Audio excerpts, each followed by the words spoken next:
देखिए लिखा है 3 के घाते 5 घात, उसके घाते 2, 3 की पावर 5, इसका होल की पावर 2 गुणे 5 की पावर 3 बटा 9 की घाते 3 गुणे 5। इसको सॉल्व करना है तो 3 का गुणा कितनी बार है? 5 बार, 1 2 3 4 5 बार। इसके पावर 2 है तो 2 गुणे 5 की पावर 3 है 3 बटा 9 का गुणा 3 है, 9 पे 3 घात है, 9 का गुणा 3 बार गुणे 5। 5 से 5 क्या हो गया? एक बार कट गया। 3 तरीका 9 9 3 27 27 तिया 81 81 तिया 81 यहाँ 3 एकम 3 3 अठे 24। 243 में कितनी घात है? 2 घात गुणे 5 गुणे 5 बटा 9 गुणे 9 गुणे 9। 243 में कितनी बार लिखेंगे? 2 बार। 243 गुणे 243 गुणे 5 गुणे 5 बटा 9 गुणे 9 गुणे 9। 9 से कटेगा 9 दूनी 18 और 9 सत्ते 63। 9 से 9 दूनी 18, 6 18 6 24, 9 सत्ते 63, 9 कम 9 9 3 27। हो जाएगा 27 गुणे 3 गुणे 25 हो जाएगा 3 सत्ते 21 की 1, 3 सत्ते के हाथ में 2, 3 दूनी 6 3 सत्ते 21 के हाथ में 2, 3 दूनी 6 2 8 81 गुणे 25। 25 से कम 25 तो 5 हाथ में 2, 25 और 200 225। कितना हो जाएगा? 81 गुणे 25। 5 से कम 5 5 अठे 40, 2 कम 2 2 अठे 16, 5 2 6 4 10 के शून्य हाथ में 1 1 1 2 2025। कितना हो रहा है? 2025। यही क्या होगा इसका आंसर? कितना आ रहा है इसका आंसर? 2025। अगला सवाल है, कुछ ने कहा है 3 की घाते 5, इन सबके ऊपर कितना घात है? 2 घात गुणे 5 पर 3 घात बटा 9 पर 3 घात गुणे 5। ये 3 पर 5 घात है, 3 का गुणा मैंने 5 बार किया, इसको 2 घात है 2 घात लिख दिया, गुणा है तो गुणा, 5 पर 3 घात है तो 5 का गुणा 3 बार। उसके बाद करा 9 का गुणा 3 बार, 1 2 3 बार 9 का गुणा, गुणा 5 है तो 1 5 से 1 5 कट गया। अब यह 3 तरीका 9 9 3 27 27 तिया 81 81 तिया 243। 243 से गुणा कितनी बार है? 2 बार। तो 243 से गुणा 2 बार कर लिया, गुणे 5 गुणे 5 है तो 9 गुणे 9 गुणे 9 है, 9 गुणे 9 गुणे 9, 9 दूनी 18 और 18 19 20 21 22 23 24, 6 बचा और 6 3 63, 9 सत्ते 63, सेम वैसे ही 9 सत्ते 63। ये 9 बचा है तो ये 9 3 क्या हो गया? 27। अब बचा है 27 गुणे 3 गुणे 25। 27 गुणे 3 गुणे 25 करेंगे तो कितना रहेगा? 2025। 27 गुणे 3 गुणे 25 करेंगे तो 3 सत्ते 21 के एक हाथ में 2 और 3 दूनी 6 2 8 और 25 से कम 25 के 5 5 हाथ में 2 25 अठे 8 पर 40 शून्य हाथ में 4 और 8 दूनी 16 4 20 200 और 2 200 हो जाएगा 2। इस ऐसे भी कर सकते हैं 25 से कम 25 से कम 25 के 5 हाथ में आया 2, 25 का 5 हाथ में आया 2 और 25 अठे 200, 25 को 100 25 अठे 200 और 202, ये हो जाएगा 202 2025। अगला सवाल है कि परिमेय संख्याओं ऋण 1/3 ऋण 2/9 ऋण 4/3 का आरोही क्रम है। देखिए भाई सवाल है,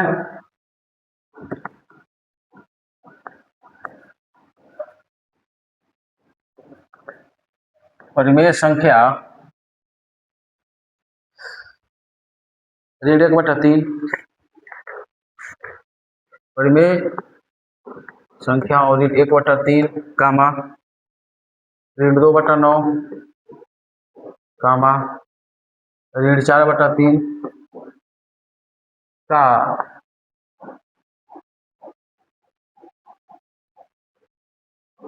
आरोही क्रम है। तो पहले संख्या क्या है? 1/3, -2/9, -4/3। अब देखिए भाई, हम देख रहे हैं कि 3, 9, 3 यहाँ हर सबका अलग अलग है, तो अब इसका एलसीएम लेंगे। एलसीएम लिस्ट कॉमन मल्टीपल, मतलब वह संख्या जो इन तीनों से, लिस्ट मतलब होता है सबसे छोटी, लिस्ट मतलब सबसे छोटी, तो वह सबसे छोटी से छोटी संख्या लेंगे जो इन तीनों से क्या हो जाए, पूरी पूरी विभाजित हो जाए। तो 3, 9, 3, 3 है, 9 है, 3, वह कौन सी छोटी से छोटी संख्या होगी जो 3 से भी कटेगी, 9 से भी कटेगी, और फिर तो 3 से, देखिए 3 एकम 3, 3 तरीका 9, 3 एकम 3, फिर 3 है 1, 3 एकम 3, 1, 3 तरीका 9, और 9 सबसे छोटी से छोटी संख्या है। 9 क्या है, सबसे छोटी से छोटी संख्या जो 3 से भी कटेगी और 9 से भी कटेगी। तो 3 से कटेगी 3 बार में, 3 तरीका 9, 3 एकम 3, अगला 9, 9 से एक ही बार में कटे, 9 कम 9, और 1 2 2, ऋण 2, 3 तरीका 9, 3 चौको ऋण 12। अब सबका हमने हर बराबर कर लिया। यह परिमेय संख्या अब बन गया पहला ऋण 3/9, दूसरा परिमेय संख्या बन गया ऋण 2/9, तीसरा परिमेय संख्या बन गया ऋण 12/9। अब कह रहा है इसको किस क्रम में लिखना है, आरोही क्रम में। आरोही मतलब होता है बढ़ता हुआ क्रम, आरोही मतलब बढ़ता हुआ क्रम में लिखना है। तो बढ़ते हुए क्रम में लिख लेते हैं। हम जानते हैं कि सबसे पहले संख्या रेखा बनाएंगे। संख्या रेखा बना लिए, 0 को दर्शा दिए, 1, 2, 3, यहाँ सब माइनस में दिख रहा है, तो ऋण 1, ऋण 2, ऋण 3, ऋण 4, ऋण 5, ऋण 6, ऋण 7, ऋण 8, ऋण 9, ऋण 10, ऋण 11, ऋण 12। पता है कि बढ़ते हुए क्रम में लिखना है। तो हम जान रहे हैं कि 1 से बड़ा 2, 2 से बड़ा 3, ऋण 2 से बड़ा ऋण 1, ऋण 1 से बड़ा 0, इधर जाएंगे तो सब घटता हुआ क्रम है। तो कह रहा है कि बढ़ता, आरोही मतलब बढ़ता हुआ क्रम, तो सबसे छोटा क्या है, ऋण 12, ऋण 12 से बड़ा ऋण 11, फिर ऋण 10, ऋण 9, ये सब बढ़ता हुआ क्रम है। तो सबसे छोटा क्या है, ऋण 12/9, ऋण 12/9 का मतलब हो गया ऋण 4/3। उसके बाद क्या है, उसे थोड़ा सा बड़ा, 12 के बाद अब सीधे क्या है, 1, 3 वाला है, ये हो जाएगा। 3 कहाँ है, ऋण 3/9 मतलब ऋण 1/3। उसके बाद सबसे बड़ा क्या है इसमें, ऋण 2/9। यह है कैसा क्रम है, आरोही क्रम। ऋण 4/3, ऋण 1/3, ऋण 2/9, यही क्या है, आरोही क्रम है, आरोही क्रम। अगला सवाल है, एक नगर की जनसंख्या 25,000 से घटकर 20,500 रह गई। देखिए भाई, एक सवाल है,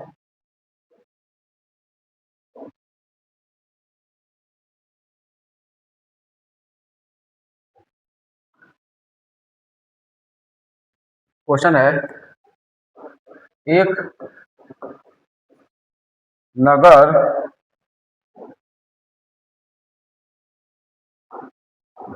की जनसंख्या, एक नगर की जनसंख्या 25,000 से घटकर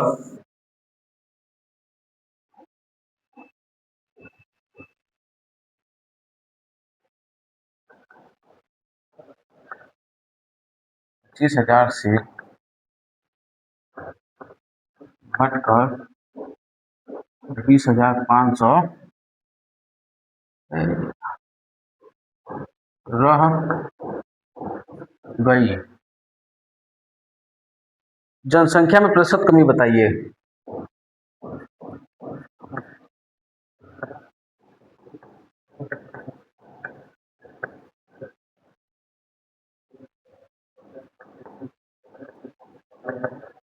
देखिए भाई, कह रहा है कि एक नगर है, वहां की जनसंख्या कितनी थी, 25,000, और वो 25,000 से कितना हो गई है, 20,500।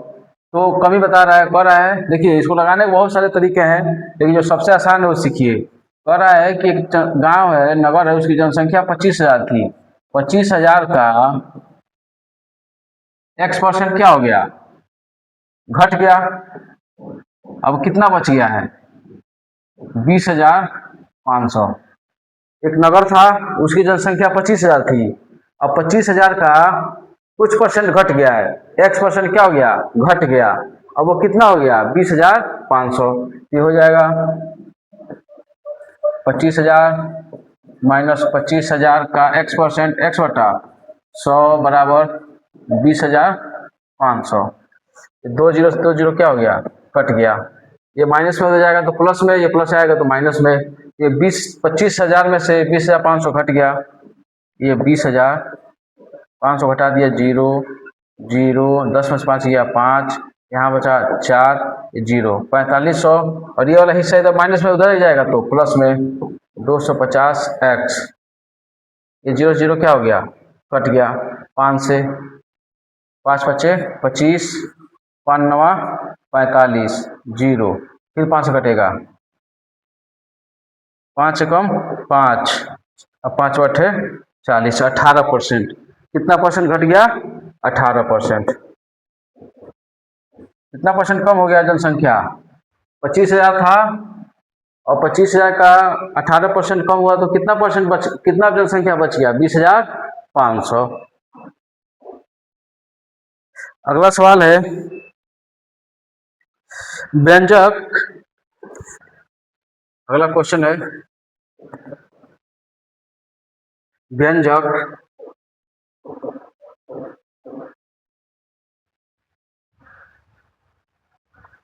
अगला सवाल है, व्यंजक ऋण 7,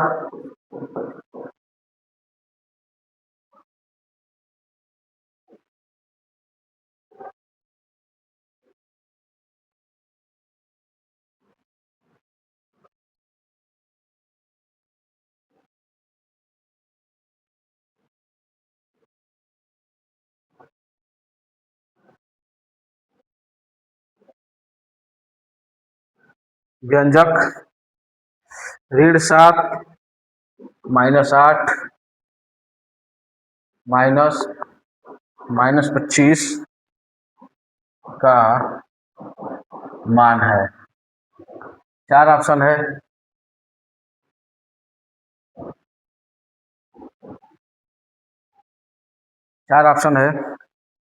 ऋण 10, 10, 33, ऋण 24, ऋण 10, 10, 33, ऋण 24। कह रहा है कि व्यंजक है ऋण 7, ऋण 8, माइनस, फिर माइनस कोष्टक में -25, इसका लगाना है। ये हो जाएगा ऋण 7, ऋण 8, ऋण ऋण 25। अब देख रहे हैं क्या माइनस है, यहाँ कोष्टक है, कोष्टक दोनों बगल, यहाँ भी माइनस, यहाँ माइनस गुणा माइनस प्लस हो जाएगा। ऋण 7 माइनस ऋण 8, माइनस माइनस प्लस 25, ऋण 7 ऋण 8 ऋण 15 धन 25। अब 25 में से 15 गया, 25 में से 15 गया 10, इसका आंसर क्या हो जाएगा, 10। अब देखिए गलती कहाँ होगी, ये 25 में 8 जोड़ देंगे, ऐसा नहीं है। 8 का चिन्ह क्या है, माइनस में। 7 का साइन क्या है, चिन्ह क्या है, माइनस में। 25 का चिन्ह क्या है, प्लस में। तो इसका आंसर कितना आएगा, 10। अगला सवाल है, 15 मीटर, 42 मीटर तथा 39 मीटर लंबाई की 3 छड़ों को समान लंबाई के टुकड़ों में काटा जाना है। प्रत्येक टुकड़े की अधिकतम लंबाई क्या होगी। ये सवाल समझ में आ गया। अगला सवाल है, अगला कितना कितना है, 15 metre, 42 metre, 39 metre. 15 metre, 42 metre, 39 metre की छड़ को समान लंबाई के छड़ में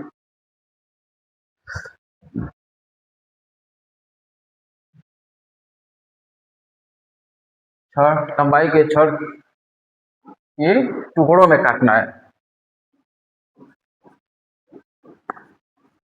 टुकड़ों में काटना है। प्रत्येक टुकड़े की अधिकतम प्रत्येक टुकड़े की अधिकतम संभव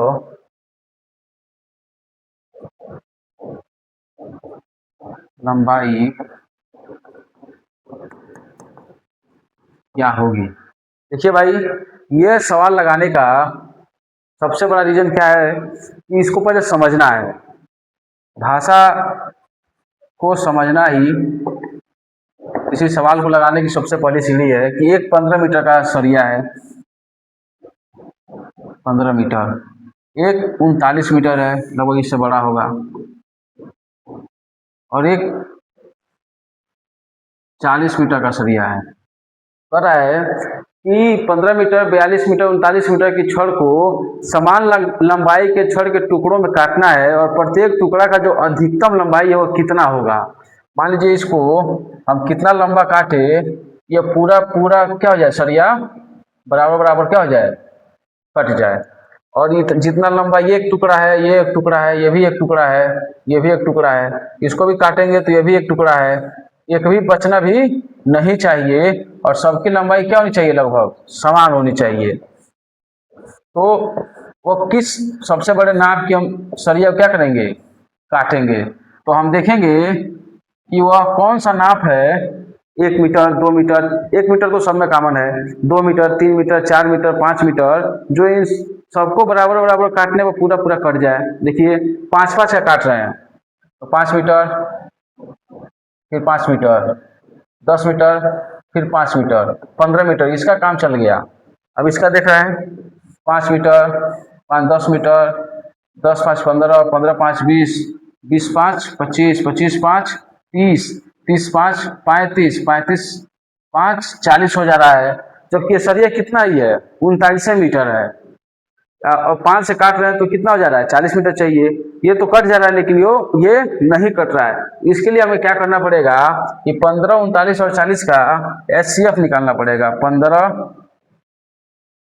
40 और 39 का HCF का मतलब ये हो गया highest common factor, HCF highest common factor, मतलब वह सबसे बड़ी कौन सा फैक्टर या गुणनखंड होगा जो इन सबको काटेगा। तो हम देखने के बाद 3 से चेक, 40 है तो 3 से तो कटना नहीं है, 15, 42 और 39 है, 40 नहीं है, 42 है, 42 है, तो 5 से तो देखिए 42,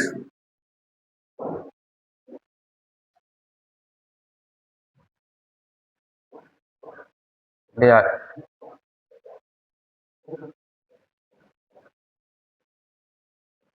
15, 42 और 39, तो देखिए 5 से तो ये कट जाएगा, ये दोनों कटना नहीं है। 3 से कटेगा, 3 5 15, 3 का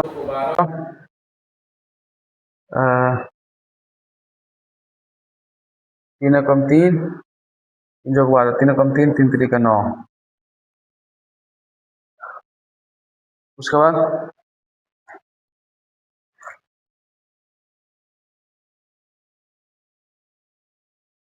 तो ये सबसे बड़ा, अब ये किसी से कट नहीं रहा है, तो सबसे बड़ा माप क्या होगा, 3 मीटर का।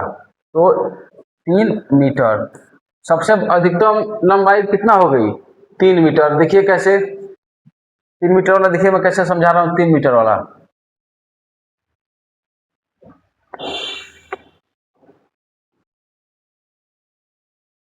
इनका एनसीएफ कितना आ गया, 3 आ गया, 3। अब 15 मीटर है तो 3 मीटर, 3 6, 3 9, 3 12, 3 15 मीटर। 42 का देखिए, 3 का 3, 3 3 6, 3 3 9, 3 चौक 12, 3 5 15, 3 6 18, 3 7 23, 3 9 8 24, 3 9 27, 3 9 30, 33, 34 35 36, 37 38 39, 40 41 42। देखिए ये सब 3 3 मीटर का कट गया। ये कितना मीटर का सर था, सरिया था 42 मीटर का, ये भी पूरा पूरा कट गया, 39 मीटर है। 3 का 3, 3 दिन 6, 3 3 9, 3 चौक 12, 3 5 15, 3 6 18, 3 7 21, 3 8 24, 3 9 27, 3 9 30, 33, 34 35 36, 37 38 39।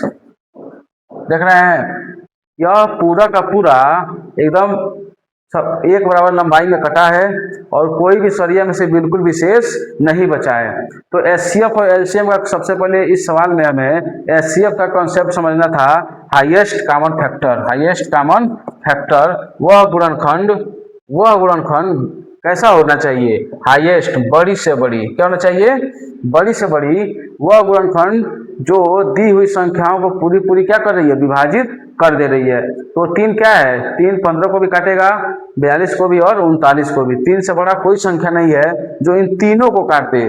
3 से बड़ा 5 है, 5 इसको काटेगा, इन दोनों को नहीं काटेगा। 6 है, 6 इसको भी नहीं काट रहा है, इसको भी नहीं काट रहा, लेकिन 6 42 को काट देगा।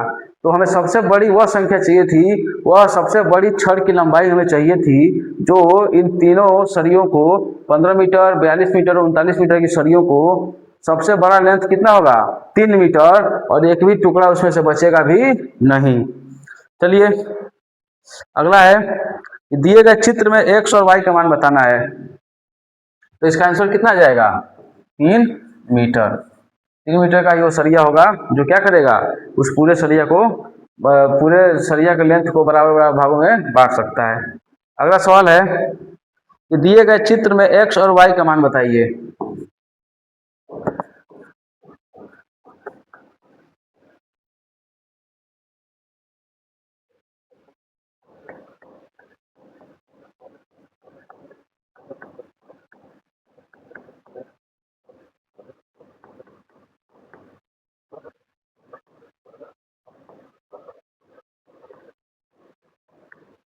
एक चित्र दिया गया है, एक त्रिभुज है इस टाइप का, और एक्स वाई है, ये 50 अंश है, यह एक्स है, यह वाई है, और यह 120 है। इसका नाम दे दिया गया ए बी सी डी। यह ए है, यह बी है, यह सी है, और यह पॉइंट डी है। हम जानते हैं कि एक सीधी रेखा है और इस पे कोई एक बिंदु है, एक रेखा है, और यह अगर 120 अंश का कोण बना रही है तो यह एक पूरी रेखा कितने से कोण बनाती है, 180 का, तो कितना हो जाएगा ऑटोमेटिक, 60 अंश। तो वाई का मान कितना हो गया, 60 अंश। वाई बराबर कितना हो गया, 60 अंश। अब कर रहा है, अब एक त्रिभुज ऐसे हमको बना हुआ दिख रहा है, ABC, यह है x, यह है 60, यह पहले से दिया हुआ है 50। हम जानते हैं कि किसी भी त्रिभुज के अंतःकोणों का योग कितना होता है, इस त्रिभुज के अंतःकोणों का योग कितना होता है, 180 अंश। यह है तुम्हारा x अंश, यह है 50, यह है 60, बराबर कितना होना चाहिए, 180। तो हो जाएगा 5 हो 11, ये हो जाएगा 180 माइनस 110, एक्स और कितना हो जाएगा, 70 अंश। ये कितना हो जाएगा, 70 अंश। तो एक्स का मान कितना है, 70, और वाई का मान 60। तो पहले आएगा 70 और बाद में क्या आएगा, 60। 4 ऑप्शन दिया होगा, 60 70, 70 60, 70 80, 80 90, जो भी हो। तो इसमें सही क्या होगा, 70 और 60, क्योंकि यह क्रम में दिया गया है एक्स और वाई का मान, तो इसलिए क्या होगा, 70 और 60।